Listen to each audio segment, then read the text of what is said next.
next year. I think we should have Paul tell us more about who Mac Tonnies was and how he became interested in what he called the Cryptoterrestrials. Paul? Well, Mac was a writer and thinker, frankly, from Kansas City, Missouri, and he had written on a number of subjects, paranormal and science fiction subjects for a number of years. UFOs being one of them. Certainly, he had a long-standing interest in the UFO phenomenon, and as he read a lot about UFOs, as he immersed himself in the UFO subculture and the sort of evidence, the studies, the writings, he became more and more disenchanted with the extraterrestrial hypothesis. Not that he ruled it out, and we can talk about that.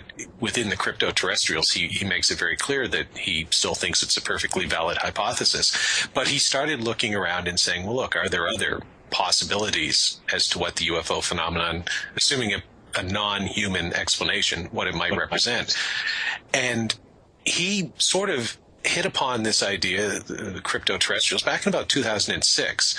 A combination, I think the first post on his blog, Post-Human Blues, that he ever made about that used the term Cryptoterrestrials was in April of 2006, which was just a month before he and I traveled out to, I first met him in person, interviewed him in Kansas City, and then he and I traveled out to Los Angeles. We were doing some filming for Best Evidence, the film I did on UFOs. We actually stayed with Greg Bishop.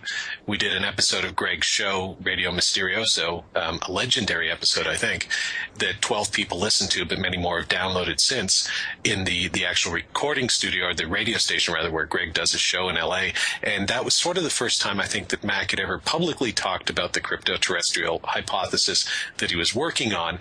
And he had written about it for maybe a month beforehand, but it had been something that had been brewing in his mind, trying to combine John Keel's ultra-terrestrials with some of Vallée's thinking, with, frankly, some of the stuff you were talking about, Shaver's, won't call it Hollow Earth, but, the idea that there was an indigenous humanoid, if you will, living amongst us that might be responsible for this.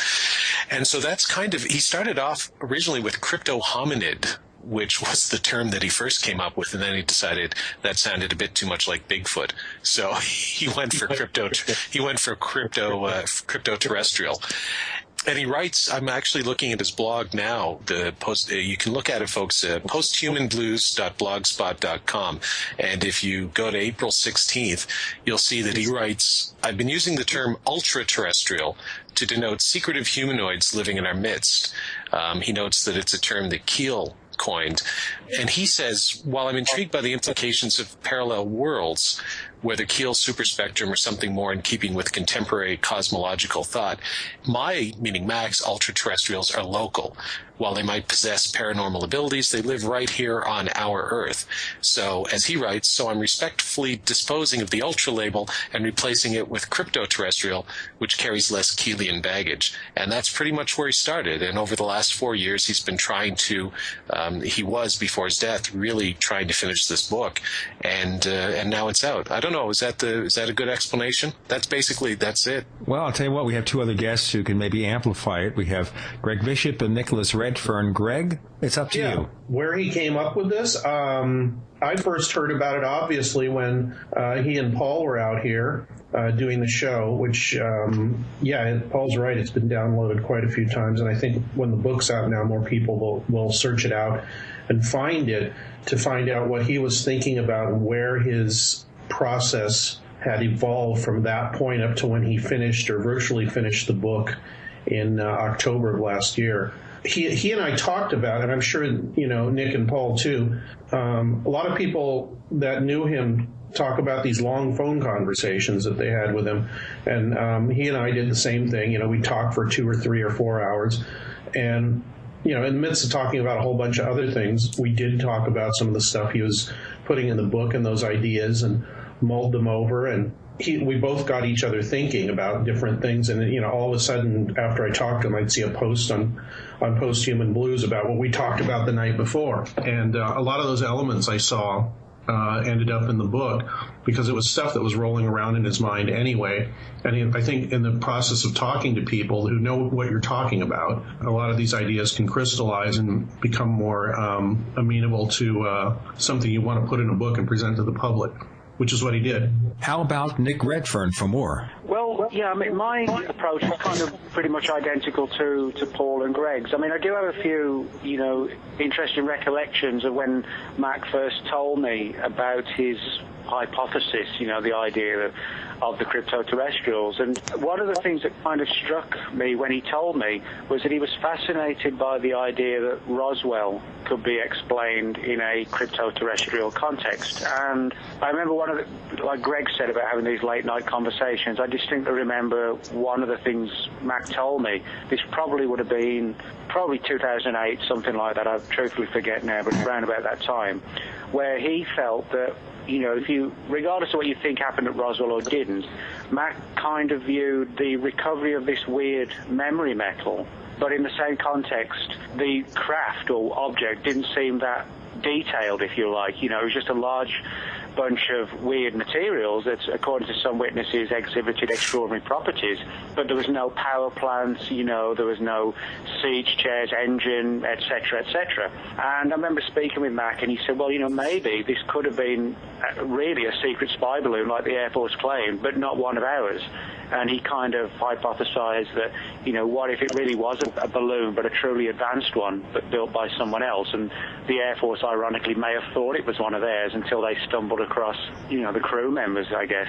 And when Mac told me that, I explained to him that, well, a couple of years earlier, Fate magazine had actually published an article written by Walter Bosley under the pseudonym of E.A. Guest, which actually talked about how Bosley, who was in Air Force intelligence and the FBI, his dad had told him that he had been briefed on Roswell and had been told it was some sort of terrestrial craft, but not our terrestrial craft, if you like. So, we had a lot of these conversations, and I was actually talking to somebody about this the other day. I do wonder if Mac had lived, if his book may have been more extensive, because I actually sent him a copy of Walter's article, which he was very interested in. I do sometimes wonder if he might have filled the book out with some of the supportive testimony, not just his own hypothesis. Well, that's one thing, too, we should mention. The book is something like 120 pages, plus an about message at the end about the author. So I kind of feel in reading it that this is the summary where he summarizes all the evidence, but maybe had he been around, he would have gone back and actually fleshed out more case histories and more supporting data. What do you think, guys? The editor wanted him to do that. Patrick has told me that. He said, I wish he'd been around, because when I got it, I was surprised at how short it was, and I wanted him to flesh out some of these things, but unfortunately he couldn't do that. Patrick actually took, I think, 2 or 3 months getting into a format that was that he thought was presentable. So this was, he had pretty much finished writing it, but it hadn't gone through the, back and forth with the editor process. Yeah, part of the problem with Mac is a very bright thinker and a very smart guy. And it's not that he was lazy. He wasn't lazy at all. His problem was focus. He had trouble I remember when he sort of first got the deal and was talking to his agent. We were out in L.A. It was 2006. And so 4 years to finish a book that was only finished because he passed away, unfortunately.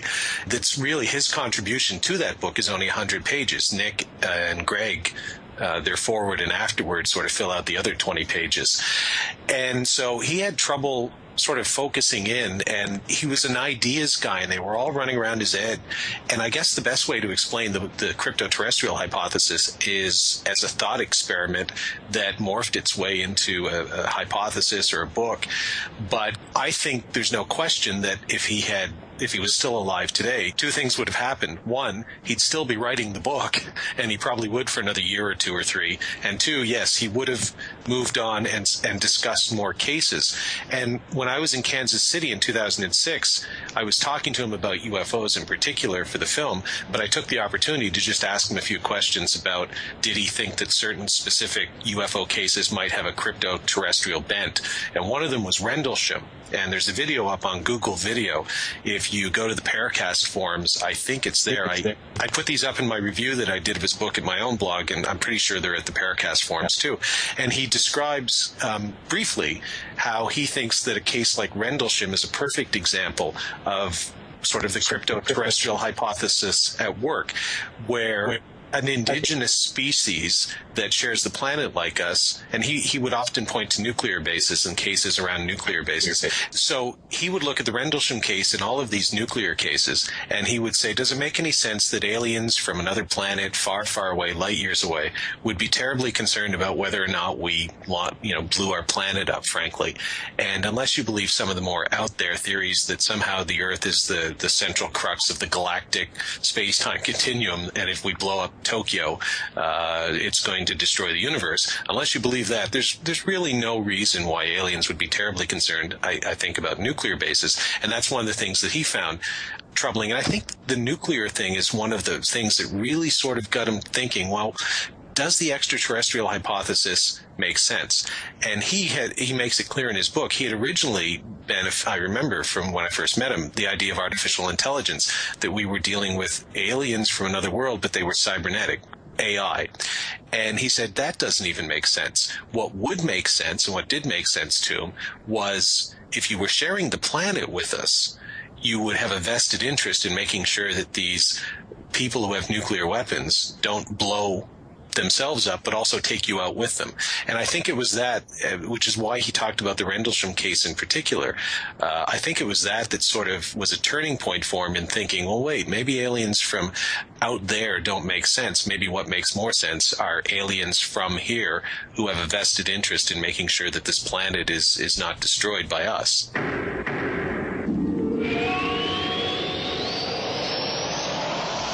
As you know, the Paracast is brought to you by Audible.com, the Internet's leading provider of audiobooks, with more than 60,000 downloadable titles across all types of literature, and featuring audio versions of many New York Times bestsellers. For listeners of the Paracast, Audio is offering a free audiobook to give you a chance to try out their service. One book to consider, for example, is Above Top Secret, the Worldwide UFO Cover-Up by Timothy Good. Timothy Good, as you know, has been a guest on the Paracast. For this book or another free audiobook of your choice, go to audiblepodcasts.com/Paracast. That's audiblepodcast.com/Paracast. We want to hear from you. If you have a comment or question about the Paracast, send it to news@theparacast.com. That's news@theparacast.com. And don't forget to visit our forums where you can talk to fellow listeners. Just go to theparacast.com and click on the forum links. That's the forum links at theparacast.com.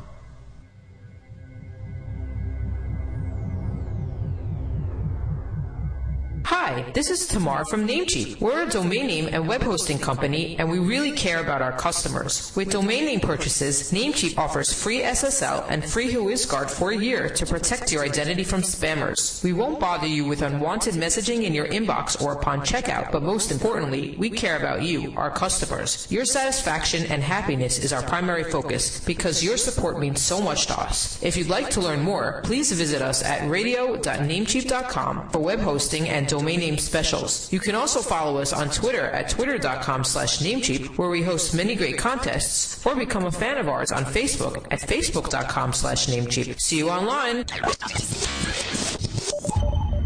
You're in the Paracast. You never know what's going to happen next. We're talking with co-hosts Paul Kimball, Nicholas Redfern, Greg Bishop. The topic on the table is the Cryptoterrestrials from the late Mac Tonys. We've all read the book, a fascinating book, fascinating thoughts. One of the things he was mentioning in the book, as I recall, is the suggestion that some of the images we see of UFOs, even possibly some of these abductions, they're really, and we go back to what I was saying at the beginning of the show, they're staged. They might even be holographic images, projections, things like that. Guys, what do you think? I think it's Nick's turn. Okay. Nick, you're on the line for this one, so take it. Okay. Yeah, I would agree with that. I mean, regardless of what the origin is or the origins are of the overall UFO mystery, you know, there are, in my mind at least, a large number of cases that do seem to be staged. You know, this whole scenario of people driving down the road and happening to see the aliens taking, quote, soil samples. You know, lots of reports like that from the 50s.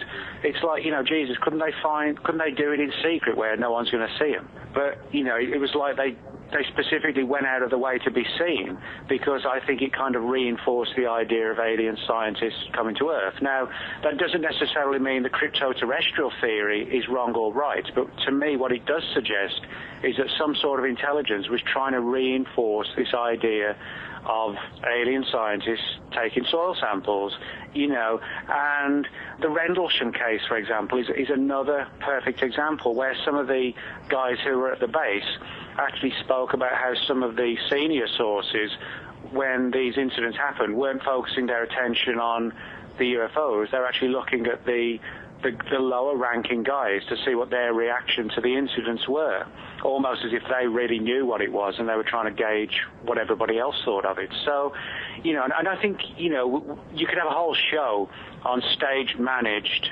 UFO incidents to where it does look like somebody's equivalent of a Hollywood movie being projected for a specific reason. I know, Greg has a lot of theories on this as well, but I mean, when that happens time and again, you have to wonder if, it really is somebody's attempt to not just acclimatize us to the idea that aliens are here, but to actually hide another point of origin. I understand that Mac's hypothesis was just a hypothesis, but on the other hand, if you look at it in that context, it actually does make a lot of sense.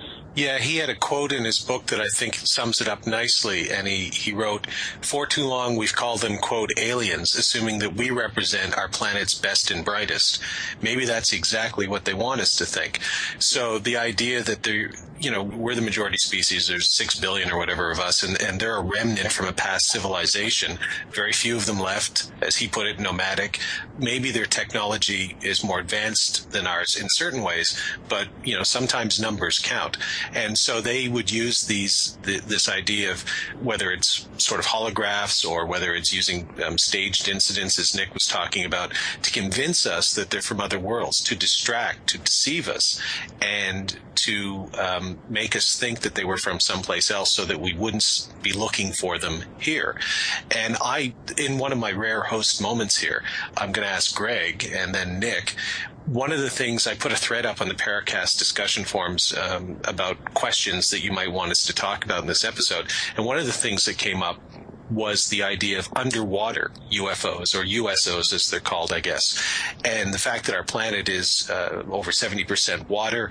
We seem to know more about our immediate outer space area around our planet, our own solar system, than we do about much of what's under the Earth's oceans. What do you think of the idea, Greg, maybe, and then Nick, that these cryptoterrestrials, if you were, people often think they live in caves or whatever, but what about the fact that the possibility there might be an underwater civilization in the depths of the ocean that we are not able to detect, or at least very few of us, maybe the government can detect, but the rest of us can't? Well, that's an intriguing idea. There's a guy that freaked me out in the mid-'90s who said he was from Naval Intelligence.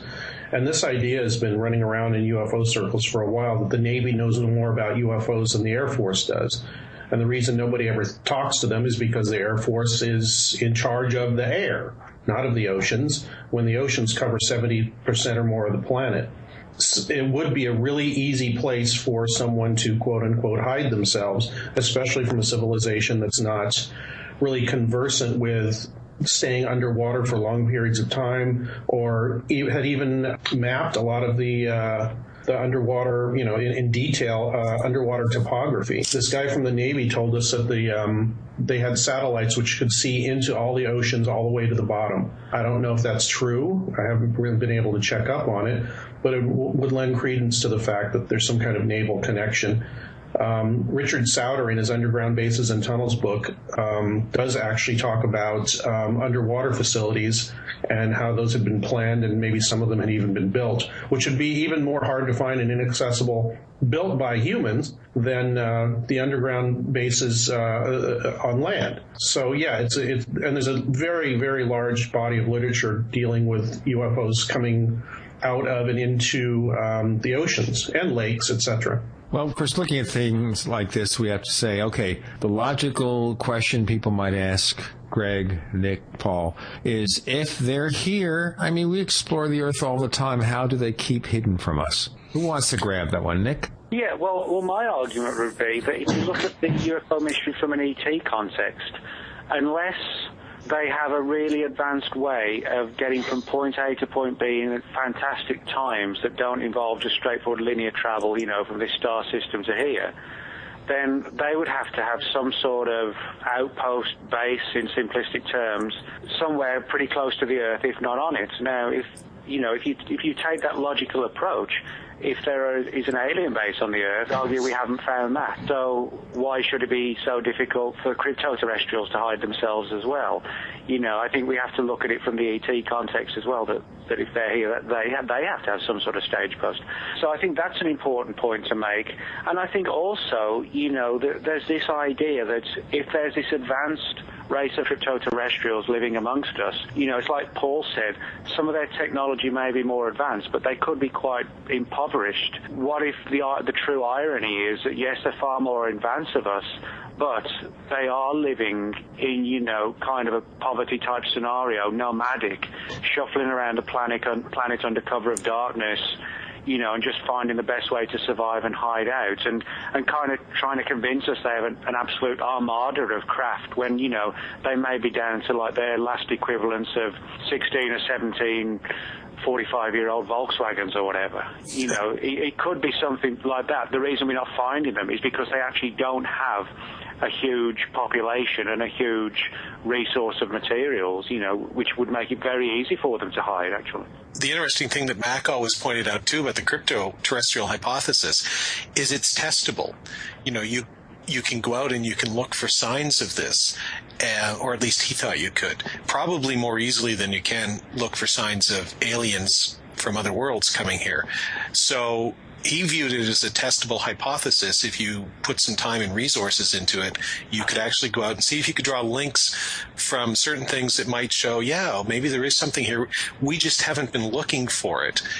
Certainly UFO researchers haven't been looking for it, because as I remember, as soon as Mac brought this idea out, everybody in the ETH camp, which is why the first chapter in Mac's book is basically loading up a shotgun, aiming it at the ETH camp within ufology, and letting him have it with both barrels, because they went after him, partly because I think they're threatened by any alternative idea. Valet got it years ago, and I think Mac got it and was going to continue to get it. They're threatened by anything that challenges the extraterrestrial hypothesis, I think for two reasons. One, it would show that maybe they've been barking up the wrong tree. While they've been looking out there, maybe they should have been looking down here. And maybe if they had been looking down here, they might have found something by now. Because as Nick has pointed out in interviews that I've done with him, it's been 60 years, and we're no closer to an extraterrestrial proof than we were 60 years ago. So I think that's one thing. And the other thing is, I think they want to believe. And Mac and I talked about this a lot, this idea of belief. They want to believe, going straight back to the contactees, that it's almost like they've transposed a belief in God, because they don't generally seem to have that, but they want a superior being that comes from somewhere other than here, that can provide us with some sort of moral guidance, or eventually will save us. You get that a lot in the extraterrestrial camp, whether they say it overtly or whether you have to read between the lines. Whereas the cryptoterrestrial hypothesis has none of that. Frankly, they wouldn't care at all about us. They care more about themselves and protecting their own place, whatever's left of their society. So, they're looking for Klaatu to come here and say, we're part of the Galactic Federation, get your act together or Gort will destroy you. Yes, whereas the cryptoterrestrials, there would be no question that they would be a competitive species with us, and we might seem to have the upper hand now. But, Mac would talk about ideas, well, maybe they're just biding their time. Who knows? But the one thing that I would throw out there, this kind of reminds me of something else that he would often say, and I'll throw this over to Greg. Greg, human history. You got to catch this, Greg. You're on the other side of the country, so you have to kind of catch it. It's a long trip. I'll send it slow pitch. This is a Jamie Moyer question. If there's any baseball fans out there, they get the reference. Yeah. Human history, we can barely figure out what happened in the last 100 years, but recorded human history lasts maybe 2,000, 3,000 years, where we have something approaching a semi-reliable record of at least a few things in our history, whereas the planet is billions of years old. So I would ask you, Greg, does it strike you odd that one of the primary criticisms that's often leveled against guys like Mac who come up with this indigenous humanoid theory is, well, if there were other creatures on the planet, surely we would have found evidence of it by now, and it should be obvious. Whereas if these creatures, their civilization vanished 5 or 10,000 years ago, there's a show on A&E, all you have to do is watch it, After Humans or something, and they basically say, well, if we all disappeared tomorrow, most of what our society, our civilization represented would be gone in 100 years, and in 1,000 you'd probably not know that we were ever here. So what do you think of that, Greg? What do you think of that general idea that whatever vestiges of their civilization might exist are lost in the sands of time? It makes a lot of sense that it would be lost, especially considering how long the Earth has been around and how long living things have been on it. Living things with brains have been here far longer than you can than their whatever their technological creations, however long it would take for them to break down. And the other thing is you've got this anthropocentric thinking that there would be buildings and cars and, et cetera, whereas why can you not posit some kind of group that lived in harmony completely with the environment, which made it almost indistinguishable from the normal environment? You know what I mean? Anything that they built or that they used might have been very small or would break down very quickly. So therefore the movie Avatar was really about the cryptoterrestrials. Yeah, well, some people said that, and then of course there's evidence of things under the oceans, and then the crust, the Earth's crust has been moving around. So some of the stuff that's above the ocean is now under it. It's and vice versa. So I think it would be very hard to find any kind of evidence of such things unless you think about something like those large spheres in South America, which don't seem to have any purpose for anything at all. But they find them everywhere, from the size of a large building to the one you can hold in your hand, spheres of stone.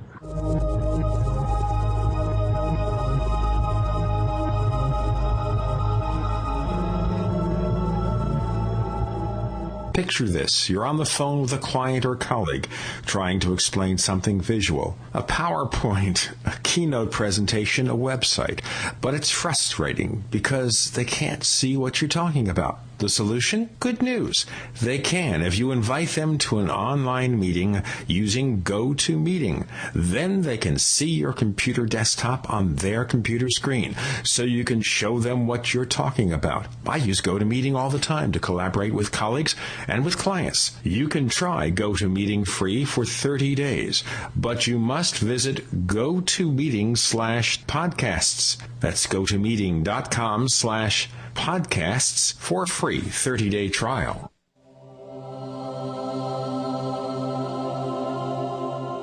This is the Paracast. You never know what's going to happen next.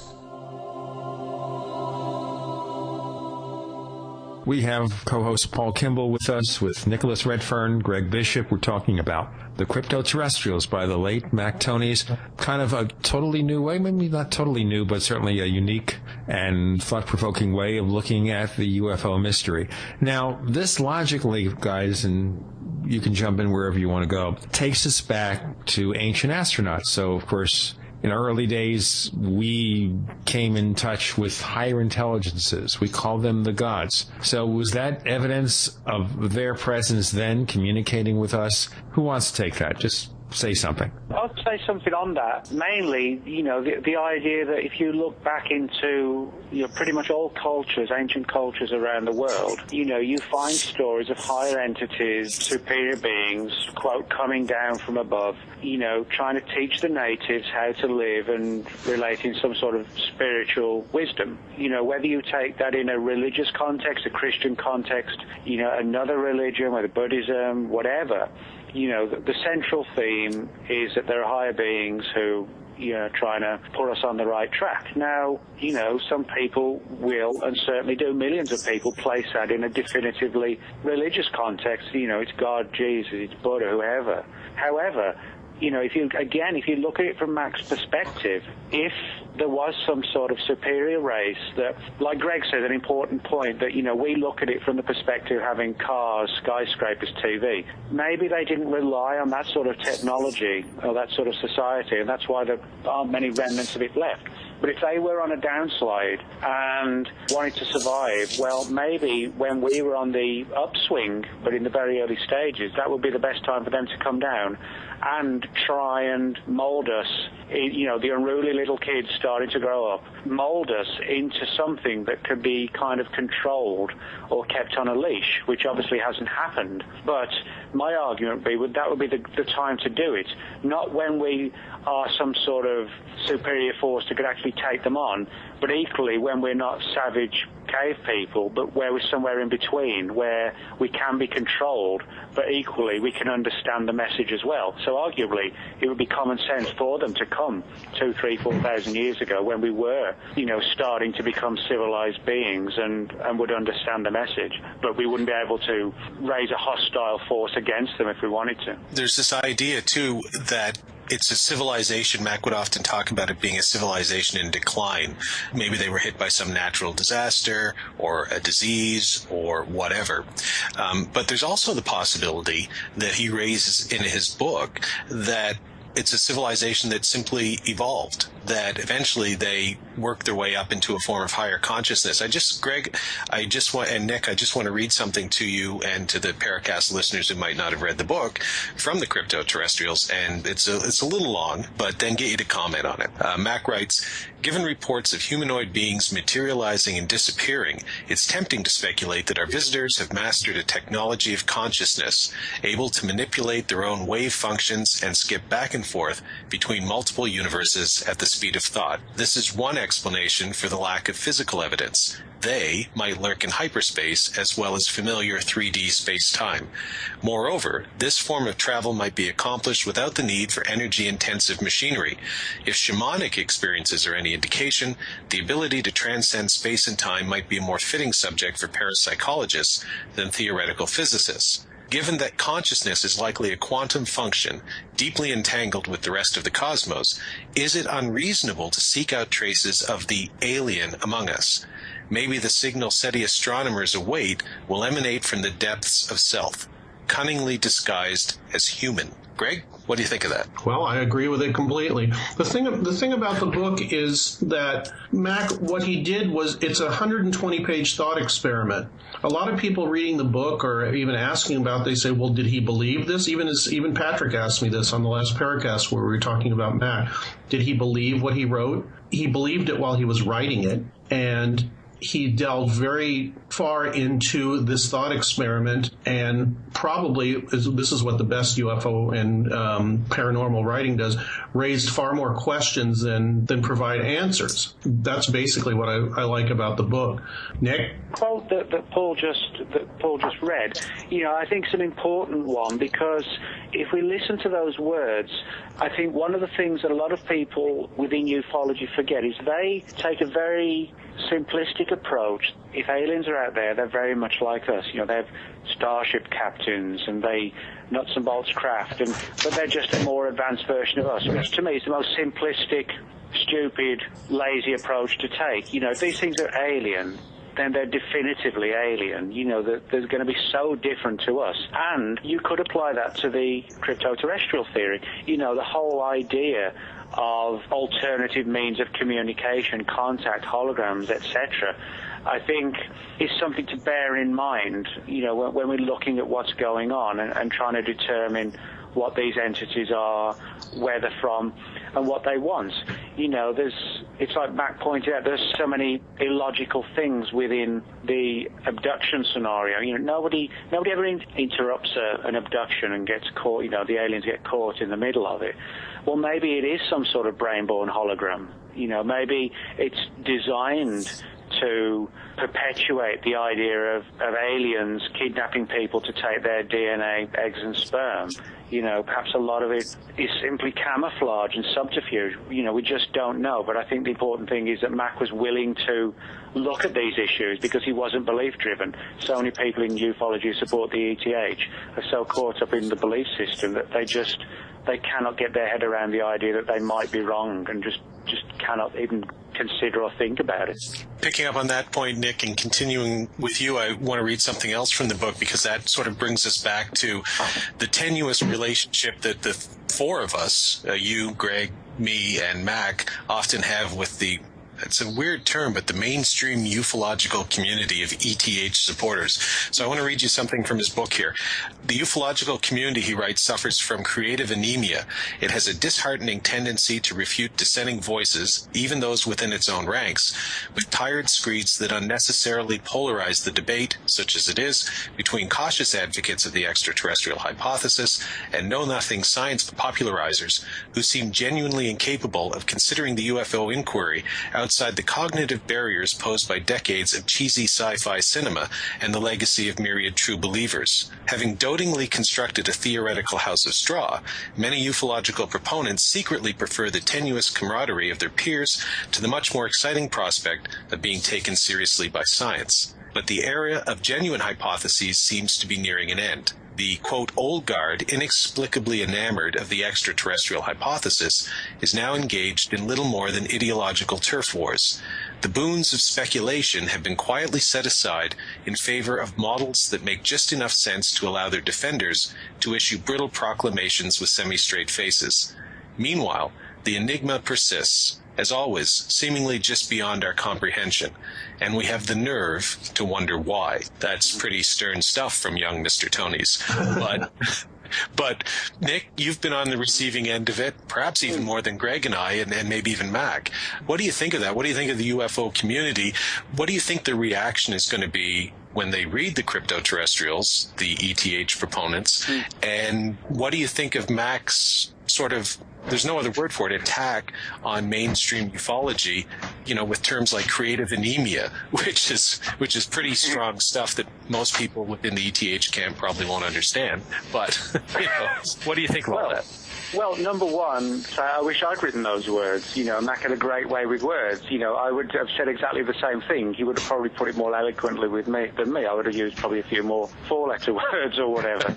But, joking aside, Mac is absolutely 100% spot on. And the reason why he was so on target is because the search for the truth about extraterrestrials, that was a bit of irony there, the truth about UFOs has become so focused upon the ETH that what has happened is that it literally has become like a religion, to where people have faith that the ETH is correct. They accept there's a genuine UFO phenomenon, but they don't need to look for what the origin is because they have faith that it's extraterrestrial.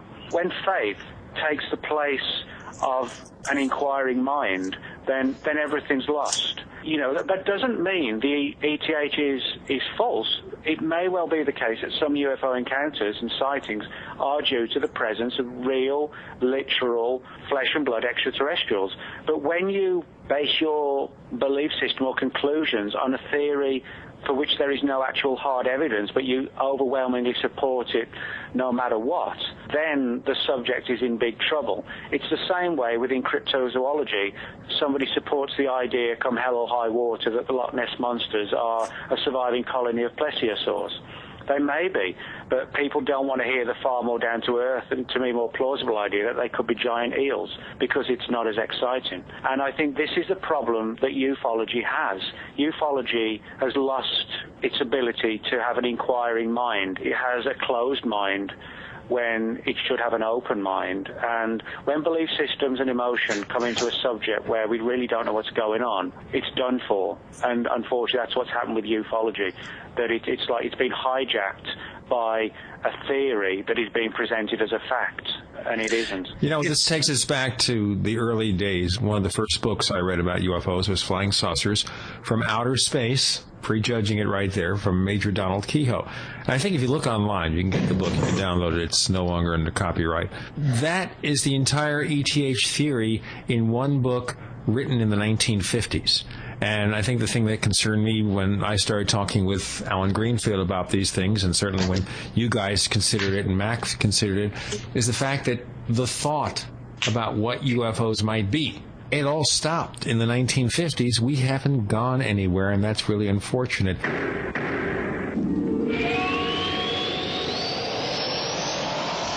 Fate magazine provides true reports of the strange and unknown. Keep up with the latest on angels and miracles, psychic phenomena, ghosts, UFOs, life after death, and much, much more. To receive your free issue of Fate magazine, call now at 1-800-728-2730 or visit their website at www.fatemag.com. That's 1-800-728-2730 or www.fatemag.com. What are you waiting for? Your fate awaits. This is Leslie Kane, and I'm with the Coalition for Freedom of Information, and you are listening to the Paracast. Our co-host is Paul Kimball. We have Greg Bishop, Nicholas Redfern. We're talking about a book called The Cryptoterrestrials, and it's published by Anomalous Books. It's available on Amazon, and if you click on the link at the Paracast.com website, you can place your order for a copy. I think they're discounting it for $10. And if you think about 2 cups of coffee at Starbucks or a copy of the Cryptoterrestrials, you know where I stand. Paul, you want to pick up? Yeah, I was just going to say the interesting thing about the extraterrestrial hypothesis is that in the 1950s, it would have seemed like cutting-edge science to people like Keogh. Whereas I think what's happened is, and as Nick said, Mac doesn't rule out the extraterrestrial hypothesis. I certainly don't. We all just put the emphasis on a hypothesis, not on extraterrestrial, as opposed to what I call the extraterrestrial factors who view it as a fact. But Greg, maybe I'll throw this one to you. What do you think of the idea that maybe science has actually outrun the extraterrestrial hypothesis? That some of the things that people like Michio Kaku are talking about, the idea that Vallée first came up with, and Keel and those people, of a super spectrum of ultra-terrestrials, of parallel dimensions and universes, and the ETH people back in the 1960s and 70s were saying, well, that's crazy. I mean, we're talking, we need nuts and bolts spaceships, that's what science can understand that. Do you think that maybe science is now saying, well, actually, that's kind of quaint, but, there's far more esoteric things out there that seem to make more sense to us now. So maybe, the extraterrestrial hypothesis is a quaint little relic of our own perceptions in the 1950s that doesn't match the scientific advances that we've made today. Greg, take that one.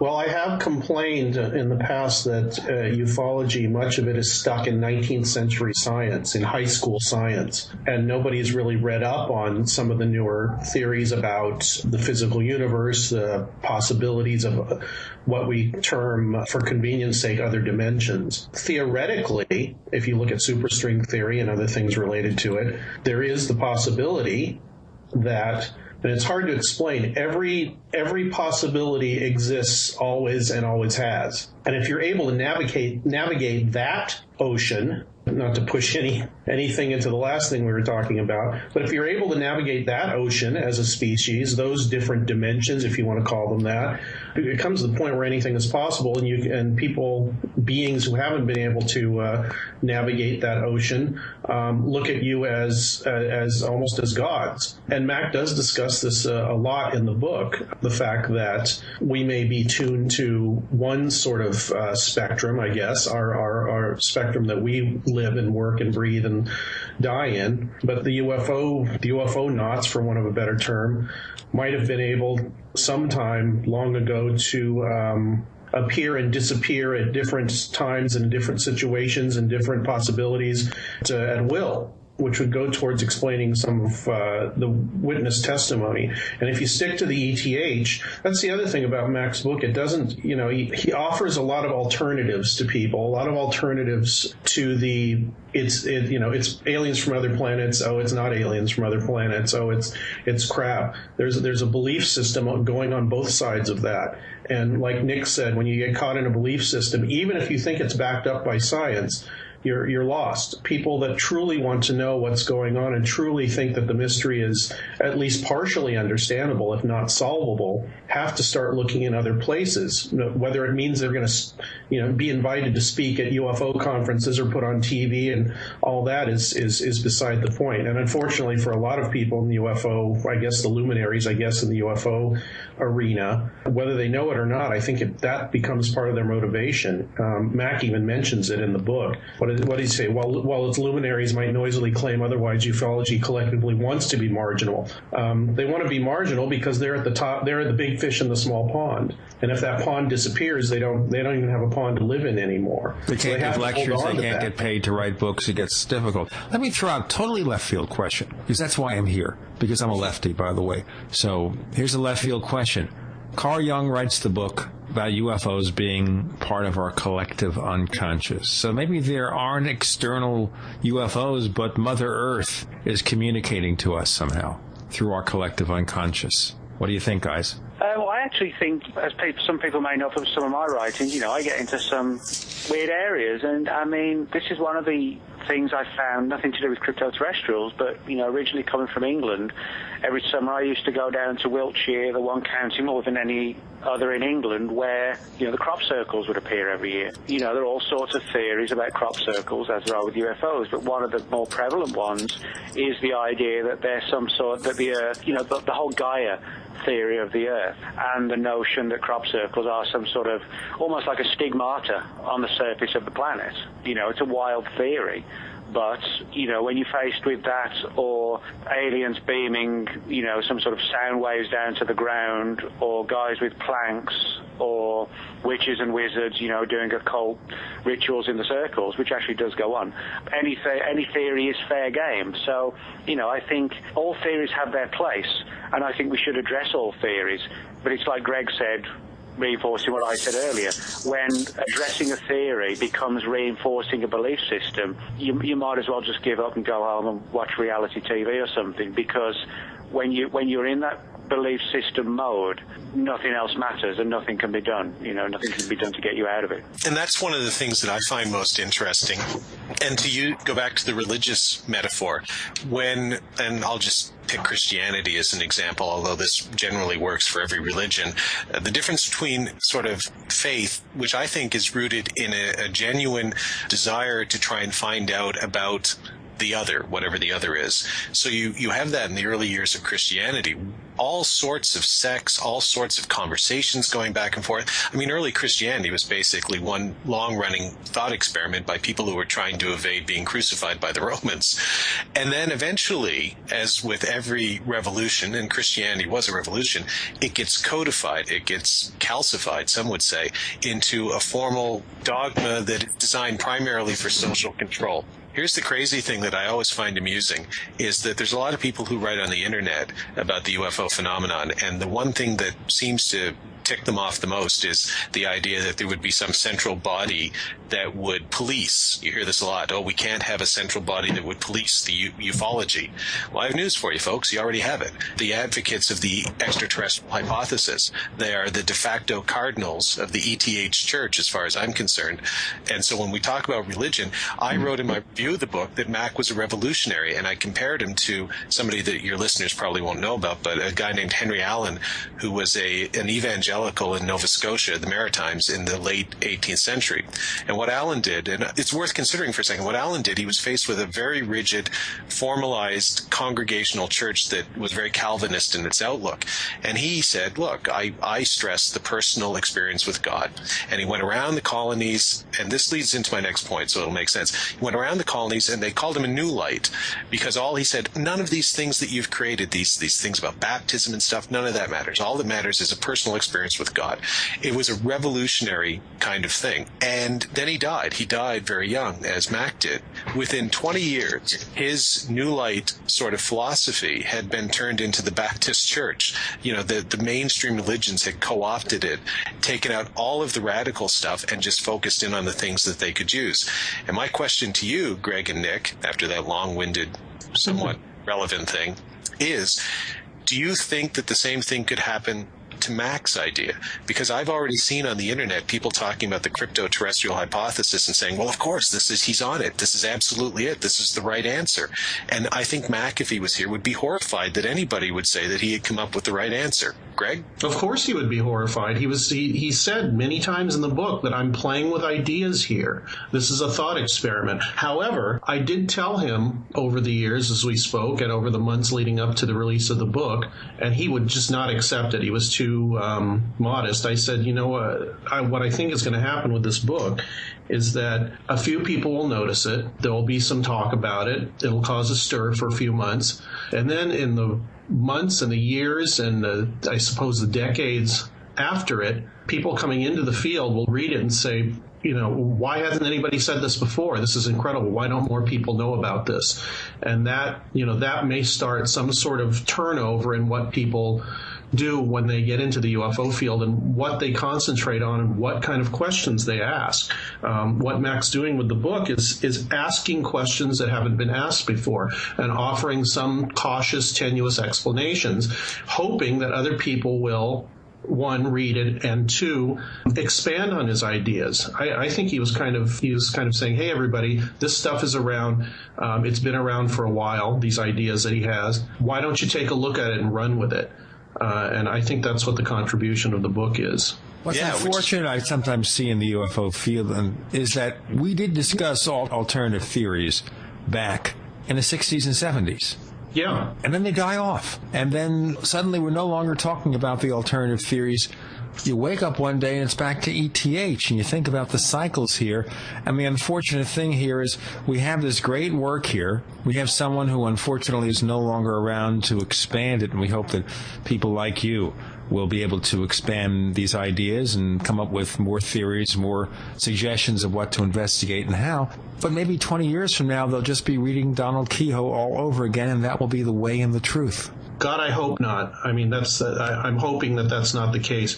If you look at these, what was the book, Thomas Kuhn's Structure of Scientific Revolutions? I think at the end of it, his conclusion was basically the people that are pushing the old theories that don't want to let go of them have to essentially die off before new ideas can come.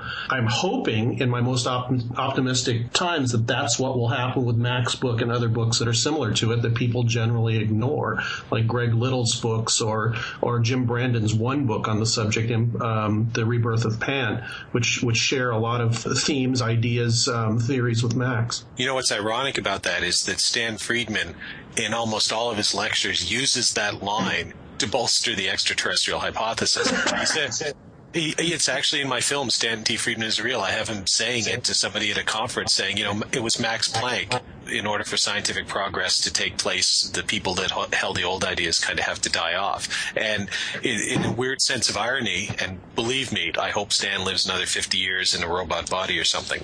But they'll download him. That's how it works. Yeah, exactly. Into a virtual reality, sort of in the Catskills, where his jokes will make sense. But, that idea that they have become the orthodoxy. And in a field, two things that strike me as always funny. One, it's how can you have an orthodoxy where you don't know the answer? I mean, the UFO phenomenon is a mystery. It's weird. It's fun. You know what? Frankly, it's a little wacky sometimes too.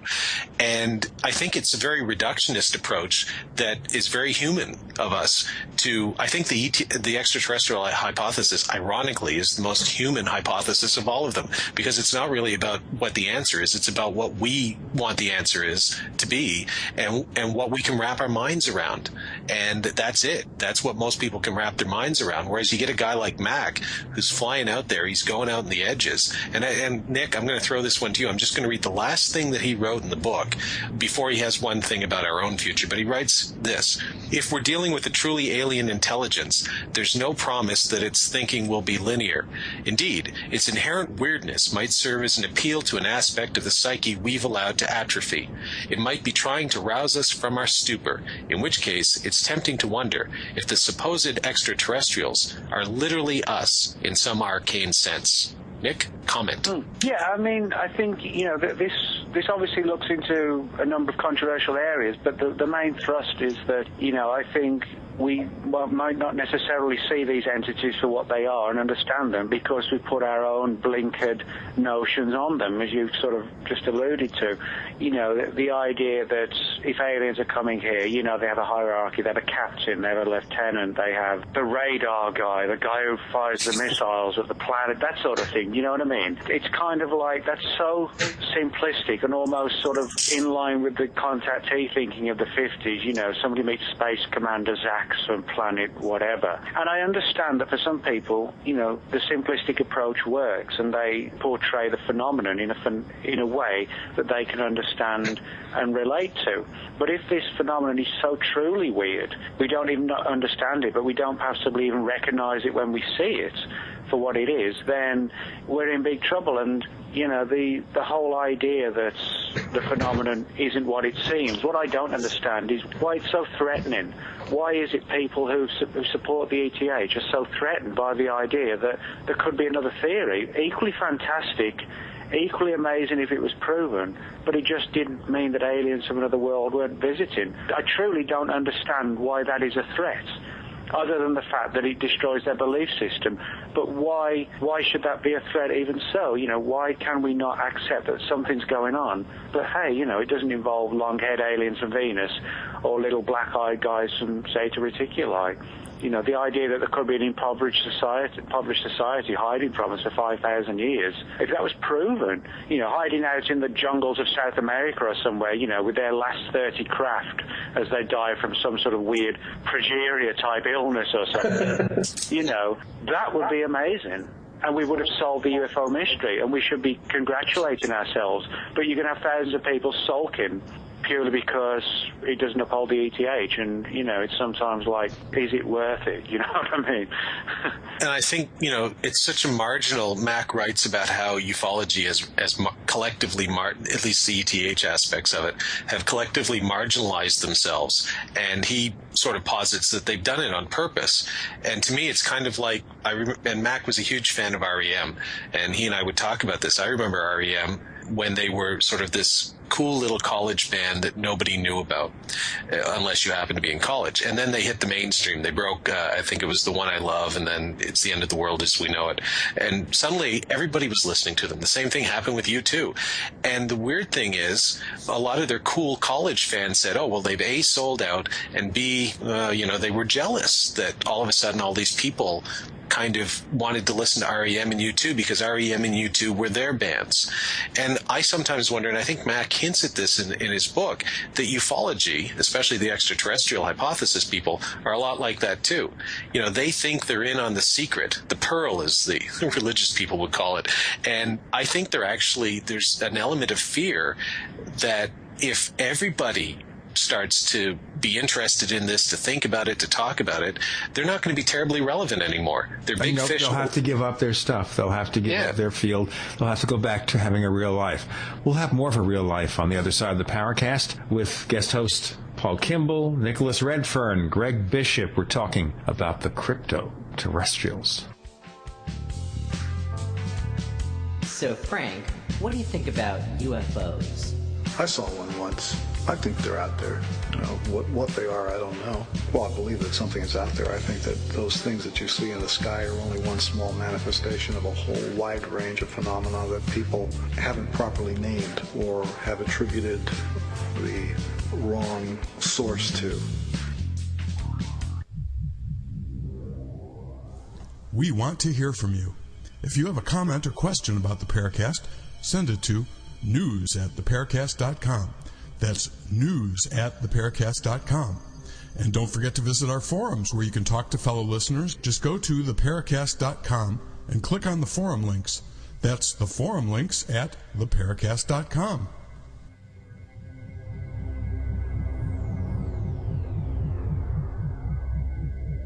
Welcome back to the Paracast. The topic of discussion is a book by the late Mac Tonnies, The Cryptoterrestrials, and by its title implicit that the UFO nauts, whatever they are, they come from here, not from out there. But here may entail loads of possibilities. Co-host is Paul Kimball. We have Nicholas Redfern, Greg Bishop. They all knew Mac Tonnies very well, understanding where he came from. Now, I'll give you the idea that keeps occurring to me when I read through this book, and Mac gets into it slightly. Richard Shaver, working as a welder, starts writing these stories, which he sends to Ray Palmer, editor of Amazing Stories magazine, saying that he somehow is in touch with those beings down there, the Deros, the Tiros. And there were a couple of things about what Palmer and Shaver said, and I knew them both, by the way. Okay, I'm not boasting. I just happen to know them. I've been around forever, and I wrote the very first song. Maybe that's part of it. But they were saying, before there were flying saucers, or we use the term flying saucers, Ray Palmer was writing about them in the Schaefer stories that he edited and rewrote. And then Palmer said, flying saucers are here to make us think. So guys, what are flying saucers here to make us think about? Who wants to pick up on that? I'll do it first. Yeah, I've played with this idea for a long time. I think that the UFO phenomenon it seems always tantalizingly just ahead of what we can think of or what we can believe. So we put everything that we think on it, and none of it fits perfectly. So other people have said that what it's doing basically is showing us something that doesn't make any sense as we apply our ideas of science and reality, and kind of trying to pull us into the future. Maybe it's us in some way trying to get ourselves to evolve. And that idea is, I'm sure Gene knows, that idea has been around for quite a while. I even heard Bud Hopkins say that the UFO phenomenon is pulling us kicking and screaming into the next era of science, although I don't know if he applies that. But it's there, it's undeniable, and to deny it, as some people do, and say that it's all hallucinations or whatever, is intellectually dishonest. The Cryptoterrestrials is trying to be absolutely honest in the way that Mac looked at the problem and the suggestions he's making. And he gets into stuff that most people wouldn't look at and say that's obviously related to the UFO phenomenon. For instance, he writes, this will be a shorter quote, don't worry. He writes, given the vast number of reported out-of-body and near-death experiences, not two things that you often hear talked about at your average UFO conference. He didn't write that part, I did. He writes, I find it difficult to reject the prospect of non-local consciousness. Perhaps a sufficiently advanced technology can manipulate the quote-quote soul as easily as we splice genes or mix chemicals in test tubes. If so, encounters with extraterrestrials may help provide a working knowledge of how to modify and transfer consciousness, abilities that seem remote to the current terrestrial state of the art, but may prove invaluable in a future where telepresence and virtual reality are integral to communication. And then he writes, already the capabilities of brain-machine interfaces are tantalizingly like the popular perception of telepathy, often thought of in strictly paranormal or even magical terms. Now, Greg, you've read a lot of Dean Radin's work, and you've interviewed Radin, as I recall. Yes. Is there some sort of linkage, perhaps, between something like what Mac's writing about there and getting into things like telepathy and the work of guys like Radin in parapsychology who have delved into that? Is there some sort of possibility that Mac might have been on to, dare I say it, a unified field theory of the paranormal? Just wondering. Well, I think he's onto it because he lets his mind go into areas that other people are kind of scared to go. Yeah, and there are definite linkages because throughout Radin's research, I interviewed him in the mid-'90s. He's done a lot more since then. Right. If people don't know, Dean Radin is a parapsychologist who's been doing scientific experiments on mind over matter for probably 20 years. What came out of that interview I had with him, and what's relevant to this discussion, is he took basically what should have taken a 2-hour interview. I interviewed him for 5 hours. And what I realized at the end of the interview is he was trying to get me to get my mind around the concept that basically, to put it in a few words, time is an illusion, and causality does not necessarily flow in the way we think it is from cause to effect. That sometimes the effect comes first, and he had found that in some of his experiments. And if you get, it sounds to me like somebody, a child just barely able to use a tool, figuring out what might have the implications of what we see in the UFO phenomena, witness testimony about things disappearing, reappearing, and precognition of something that might happen. That's a hugely ignored part of the UFO phenomenon is the effect on the witness. Nobody ever asks, how did that make you feel? Or follows up with them, what happened to you later? Things like that show that we're intimately connected individually with this phenomenon, and the reactions to it are almost as individual as people are. and Mac does discuss this in the book as well. He does give voice to the idea that we're probably as responsible for what we think about the UFO phenomenon as the phenomenon is itself, if you know what I'm saying. We are very complicit in the creation of that idea or that reality. Nick, what do you think of all that? Well, I mean, go back to your, the original kind of thrust as to, where Greg said the phenomenon seems to be one step ahead of us all the time and trying to teach us something. I would actually agree with that, but I think it's more of an either or. It's either that or it's a phenomenon that is trying to deceive us into believing, it's extraterrestrial or it's whatever. I think there is good evidence that people, who have profound UFO encounters are radically transformed in a way that eerily and chillingly parallels deep religious experiences, where somebody is quite literally sent on a path that alters their lives. But of course, the big question is, what's the motivation behind this? UFOs may be trying to alter our way of thinking or, teach us, etc. But what's the motivation? Is it for our benefit or is it for their benefit? And I think these are all, important issues. I think Greg makes an extremely valid point that I 100% agree with, that the phenomenon deliberately stays one step ahead of us to ensure that we continue to look into it.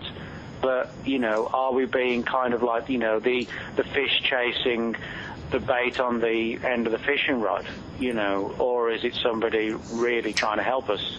I don't know. I don't think we should race to conclusions one way or the other, and I think that's what Mac did. I mean, one thing I did want to mention, this is slightly going off track, but one of the things a lot of people forget or haven't noticed is the subtitle of Mac's book, which is A Meditation on Indigenous Humanoids and the Aliens Amongst Us.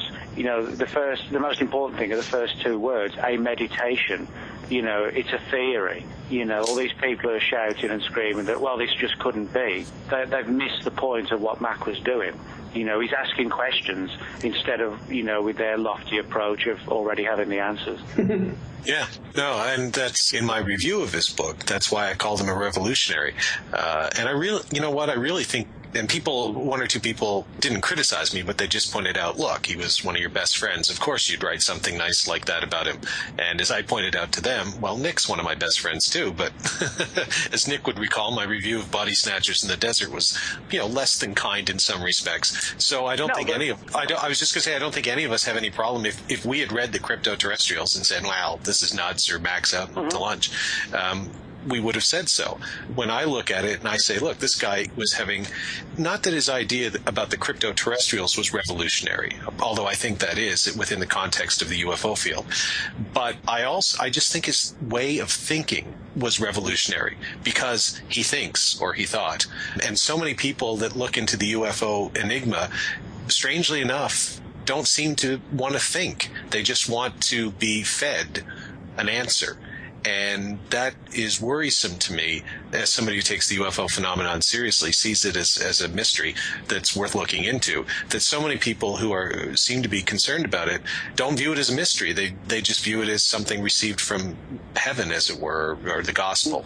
And Mac, that's why I call him a revolutionary, because he was definitely, as you guys do. I mean, honestly, Nick, whether you agree with Body Snatchers in the Desert or not, Roswell is the orthodoxy of the extraterrestrial hypothesis. So, things like that, you should poke holes in them, test them, because none of them are proved. Yeah, I mean, I'm not going to hijack this thread, to talk about Body Snatchers, but I do. If you need to, go ahead. I'm not going to stop you. Later on, of course, you'll pay the penalty, but you know how it goes. Yeah, but no, I mean, I don't think strong cases need to be knocked down for the sake of it. What I do think, when a case has been built up on faith, and if anybody goes out to the crash site today, they're not going out to do an investigation. That's a trip to Mecca. It is, and that's the problem.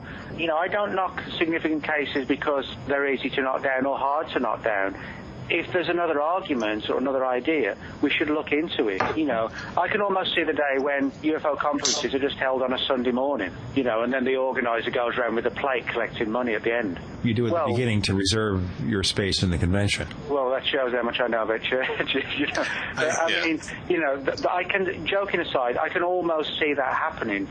Paul made one of the most important points of the night there, that, for many people, the subject, there's no mystery. It's a given as to what's going on. In the same way, it's a given that when you die, if you've been good, you're going to go to heaven. If you've been bad, you're going to go to hell and be prodded by this guy with, a pitchfork and horns for all eternity. It's a theory, in the same way that other religions hold to reincarnation. But ufology, for some weird reason, just cannot get its head, mainstream ufology just cannot get its head out of the ETH, which might be right, but you can't advocate it loudly without evidence. You can only offer it as a suggestion, and nobody is offering it as a suggestion. It's a conclusion. Yeah, it's weird. Mac I kind of view Mac as the guy who would walk into a Christian prayer meeting, for instance, and he'd say, well, you know what? We might be onto something here, guys, but I was just talking to this Buddhist, and he had some really interesting things to say, too. We should have a chat with him. And, he wouldn't finish that sentence.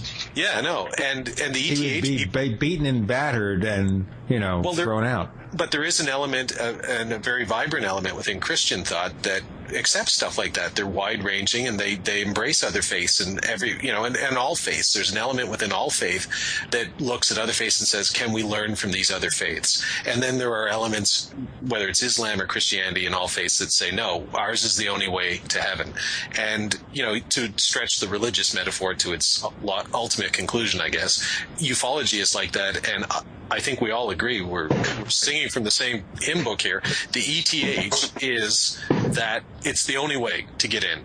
And Mac, the nice thing about the cryptoterrestrial hypothesis, he's basically saying, well, you know what, that possibly, but there's these Buddhists over here, i.e. the cryptoterrestrials, they've got some interesting things, so let's look at all of it.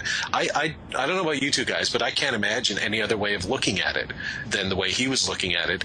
And so if the cryptoterrestrials, which I recommend everybody reads and buys, if Mac's final contribution was to take a cattle prod and stick it where the sun doesn't shine in ufology and then hit the electrify switch, then I think he would be happy with that, and I think that's the most important contribution he could have made, regardless of whether there's cryptoterrestrials or not. He woke us all up. He gets us talking again.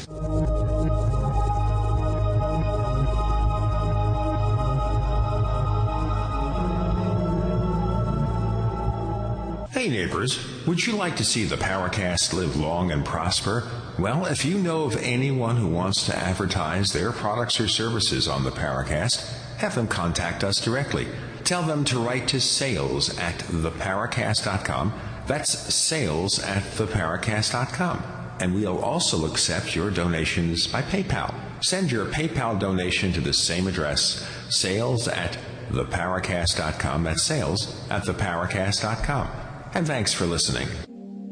Hi, this is Don Ecker, and you are tuned into the Paracast. Let me tell you what, you're going to hear stuff here that you probably won't hear anywhere else. Hear that, George Snorri?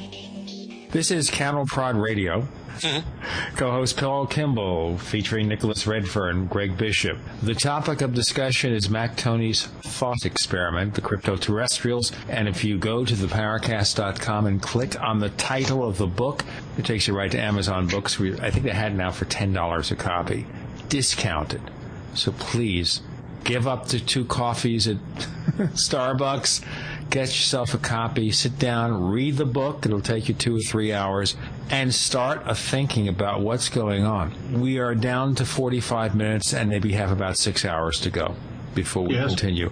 What about UFO abductions?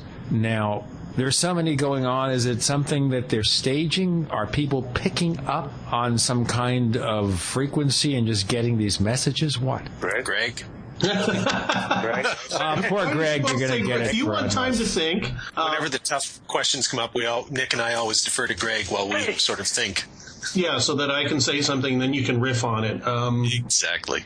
Well, in Mac's book, he actually evinces the same thing that I generally think about abductions, that Number one, and that's a big one, and it overshadows all the other things that he says and I would say, we don't actually know what's going on. We don't know that it's aliens from other planets or whatever. We don't even know if they're physically real in the way that we think physically real is, because we have no real evidence. We don't have videotape of it happening. We don't have pictures of it, at least any that anyone would accept in a wide, in wide release, I suppose. But there's definitely something going on, and there are definitely people that are having strange experiences, and a lot of them match up with each other.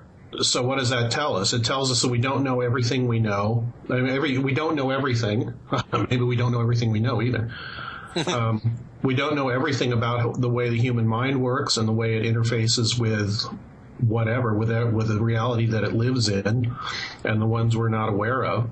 The quote I keep coming back to was told to me by Mario Pozzoglini, who was a clinical psychologist who had a heavy interest in the UFO subject. He died in 1998, I believe. But I knew him for about 4 years. And the quote that I always come back to from him was about abduction researchers. And he knew of where he spoke, since his professional background. He said that they have little understanding or respect for the subconscious. And I think that's kind of the linchpin on what's going on with abduction research, is that they're accepting what people tell them as a reality that any of us could experience given the right circumstances. And I don't agree with that. And neither did Mac, and he went into it extensively in the book. One of the things about and I have a sort of very critical view of the quote, quote, alien abduction, end quote, researchers like Bud Hopkins and David Jacobs and their methodology. But I don't dismiss, and I think most alien abduction, or let's say abduction cases, can be explained without resort to the paranormal. But they're like the UFO phenomenon. There is a residue of cases. I think they are the more weird ones, the more anomalous ones that don't fit sort of the rigid pattern that somebody like David Jacobs would find in every case. The interesting alien abduction cases are the ones that seem to be, to me, much more personal and different. And I would say that it's possible, and Mac might have been on, I know Mac and I talked about this on several occasions, that you have UFO abduction researchers who are looking at the abduction phenomenon, or enigma as Kevin Randall would call it, from a purely physical point of view. The aliens come down, they walk through your walls somehow, they take you out of your bed, up to the spaceship, they prod you, they put you back in your bed, that's it. It literally happens. Whereas what if what's happening is all happening within your mind? It doesn't mean you're creating it. I'm not saying you're crazy, but what if it's happening at a different level of consciousness, almost like an out-of-body experience or something like that? And it could be cryptoterrestrials or aliens or some other intelligence that's non-human contacting us, dealing with us in the only way maybe that we can rationalize within our own subconscious. But it's not actually physically happening. It's happening in our mind while we're asleep. And there's so much about our brain that we don't understand how it works. That idea, to me, seems attractive. And it also helps explain, I think, some of the similarities between the alien abduction mythos stories and the fact that these kinds of encounters have been going on for all of recorded human history. It's just a different, it used to be succubi or old hags, and now it's aliens. So maybe they're contacting us through our subconscious in ways that we can understand in our own particular time period. Nick, what do you think of that idea? I actually agree with what you just said, Paul, pretty much for the most part. I've looked quite extensively into the abduction phenomenon, and, there's several important things to be aware of. You touched on one at the very end, the fact that, abductions in the literal present-day scenario, okay, they've only been reported for about 50, 60 years or whatever, or people have been hypnotized, have said, back in the 30s or 40s when they were little kids, they were abducted. But, abductions as such don't go back much before that. But encounters and abductions undertaken by mysterious creatures, bizarre entities, go back to the dawning of time. You can go back to ancient Babylon, where they had legends and tales of demonic entities that had an obsessive interest in human reproduction and babies. What's the difference between that and today's greys? In the 1500s and 1600s in Britain, I can tell you, coming from Britain, there's a huge body of literature about fairy encounters where a guy would, go off into the woods and he'd lose track of time. He'd be taken to the fairy kingdom where he has to mate with the fairy queen. He comes back to reality. He thinks 3 days has gone by and 45 minutes has gone by. People who deny there's not a parallel here are actually denying part of the phenomenon. There is a parallel. It's just that the UFO motif, it's the present-day motif. And there's also the illogical aspects that Mac talked about in his book. You know, the idea that extraterrestrials from a star system X number of light years away would be so compatible with us that our genetic makeup would allow them to save their race by just scooping a few eggs and sperm here and there. You know, that's just so simplistic. And I think for me, one of the most laughable things is the whole star map, Betty and Barney Hill angle. You know, it's kind of like, I mean, can you imagine Armstrong, Aldrin, and Collins going to the moon with a fold-out map? You know, and it's kind of like the idea of the aliens that the Hills met. I actually do believe the Hills had a genuinely anomalous experience. I really do believe that. But if they were shown a star map, and they may well have been, to me, that would be more in thinking and in line. Instead of being abducted by aliens, that would be in line with trying to convince them that's what was going on. Well, here's our alien map, so we're obviously alien. You know, that would be more in line with the cryptoterrestrial theory of subterfuge and camouflage. But for me, the idea of having something so simplistic as a map, when space, you know, we're moving through space right now at X number of thousands of miles an hour, and to get from one planet to another, you don't travel from point A to point B. You know, you figure out where point B is going to be when you get there. To me, in the abduction scenario, that map was not created to allow the so-called aliens to traverse the universe. That map was created as a stage prop for the Hills. Well, there's another question here, too, that I think is implicit in what's been said so far. Are these abductions individual experiences, or are people just tapping into something that goes on anyway, like turning on your TV set and seeing channel 304? Well, it's interesting. There's let's throw that to Greg, but I just want to read something from the Paracast forums. There's a user at the Paracast forums known as Trained Observer, and in one of the Cryptoterrestrial threads, he writes, CTs make as much sense as ETs or transdimensional beings. We could be as blind, deaf, and dumb to a CT civilization society as a goldfish or an ant to a human society. Something appears to come and go as it pleases, leaving us only with a partial and probably unintentional awareness of their presence in the form of the UFO and paranormal phenomenon. What do you think of that, Greg? What do you think of the idea that maybe it's unintentional, that they're not trying to interact with us so much as, and you pick up on Gene's point too, but also this point that the Trained Observer raised, that it could be unintentional, that whatever's on this planet is so far evolved above us, as Michio Kaku would say, we could be listening in on a conversation but not have any clue as to what it might be. That could be true, but it doesn't explain, you know, the seeming intent behind wanting to contact us. And Mac and I, and I'm sure Nick and Paul and maybe Gene, we're fairly convinced that there's something that's not human, that has some sort of consciousness that interacts with us occasionally. So I wouldn't say that we're just looking in on something and putting our own spin on it. I think that's a great part of it, but I think there's a need, seems to be, and I'm not going to, you know, I don't believe anything. I just have heavier beliefs and not so heavy beliefs. But it seems to be that there's something there that wants some sort of contact with us and is connected on a kind of an intimate level through our subconscious and has been going, as Paul said, and a lot of people have said, has been going on for thousands and thousands of years, as long as there's been recorded history. What was your question, Gene? Are we just tuning into something with abductions, or is it individual? Right. Exactly. I don't think it's an and/or question. I think if you look at the literature and talk to people, which I have, I think there's elements of both. There is something going on. There is a separate consciousness, and reality is, I'll put in quotes, separate consciousness and reality from us.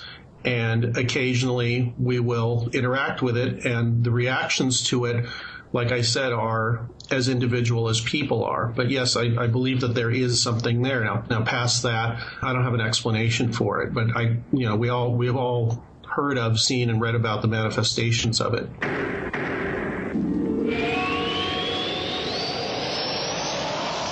Hi, Hi, this is Tamar from Namecheap. We're a domain name and web hosting company, and we really care about our customers. With domain name purchases, Namecheap offers free SSL and free WhoisGuard for a year to protect your identity from spammers. We won't bother you with unwanted messaging in your inbox or upon checkout, but most importantly, we care about you, our customers. Your satisfaction and happiness is our primary focus because your support means so much to us. If you'd like to learn more, please visit us at radio.namecheap.com for web hosting and domain name specials. You can also follow us on Twitter at twitter.com/Namecheap, where we host many great contests, or become a fan of ours on Facebook at facebook.com/Namecheap. See you online.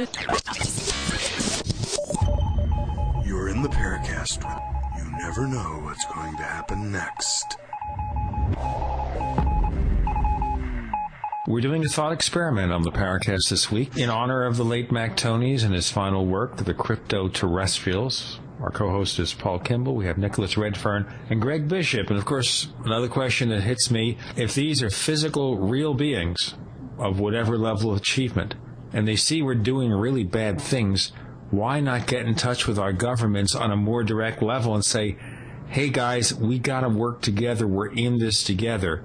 Or maybe they don't think they'd listen. Well, if you look at the way the leadership has gone on this planet for the entire recorded history, I think it would be a bad choice to get in touch with the leaders. Or their followers, frankly. Yeah. You know, it brings up that Whitley Strieber idea that he thinks that whatever it is trying to affect people on an individual basis from the bottom up, which makes sense. I mean, as a thought experiment, that makes a lot more sense than taking me to your leader, so to speak. So it's not trickle-down theory. We don't use trickle-down economics in the UFO field. No, trickle up. You're the anti-Ronald Reagan, yes.